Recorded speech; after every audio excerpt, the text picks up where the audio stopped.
Objektif hari ni kelas TTT ni ialah untuk sampaikan education lah sebenarnya. Sebab kita nak siap sediakan trader supaya trader boleh dapat ilmu untuk macam mana trade dengan cara yang betul lah. Ramai trader kat luar tu yang baru start, dia tak ada ilmu. So bila tak ada ilmu ni bahaya untuk risikokan duit diorang.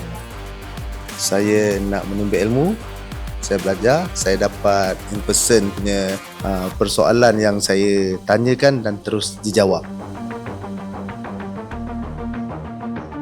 Saya ingat ini bagus untuk orang yang baru trade lah, yang tak tahu apa-apa pun. Biasa saya baru 6 bulan, saya tak berapa tahu apa tu.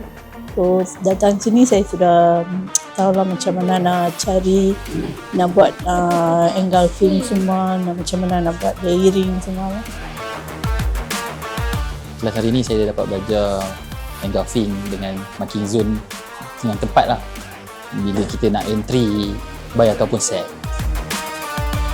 Harapan saya very simple je, supaya luar sana bila kita trade, biar kita berilmu. Bila ada ilmu, kita trade dengan confident, dan kemudian bila kita confident, at least kita kurangkan risiko untuk loss.